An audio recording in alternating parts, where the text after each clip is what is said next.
بسم الله الرحمن الرحيم عن أبي هريرة رضي الله تعالى عنه قال قال رسول الله صلى الله تعالى عليه وسلم لا عدوى ولا صفر الحدیث رواہ البخاری۔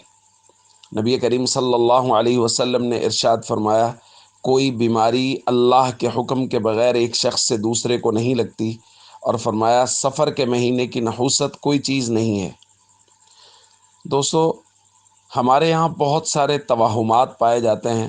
ہمارے معاشرے میں بہت سارے لوگوں نے بہت سارے مہینوں کو سوگ کا، نحوست والا مہینہ قرار دے رکھا ہے، جس کے اندر خوشی کرنا، شادیاں کرنا، یہ ساری چیزیں لوگ اپنے طور پہ معیوب سمجھتے ہیں یا ان کو اچھا نہیں سمجھتے۔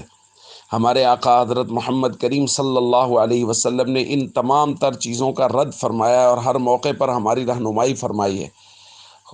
سفر کا مہینہ بھی انہی مہینوں میں سے ہے جن کے بارے میں لوگ بہت سارے توہمات کا شکار ہیں کہ اس کے اندر بلائیں اترتی ہیں، نحوستیں ہوتی ہیں، لہذا اس مہینے میں کی گئی شادیاں وہ صحیح نہیں ہوتی۔ عام طور پہ سفر کے مہینے میں شادی نہیں کی جاتی۔ تو یہ سارے کے سارے دوستو توہمات ہیں، اس لیے ان سے ہمیشہ بچنا چاہیے۔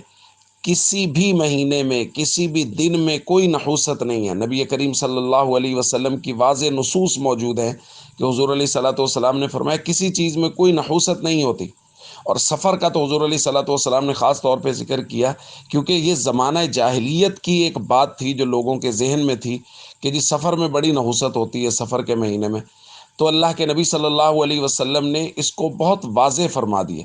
اس لیے یہ جاہلیت کی باتیں ہیں کہ جی سفر میں نحوست ہوتی ہے لہذا شادی نہیں کرنی چاہیے، خوشیاں نہیں کرنی چاہیے، یہ سب غلط باتیں ہیں، توہمات ہیں، ان سے ہمیشہ بچنا چاہیے۔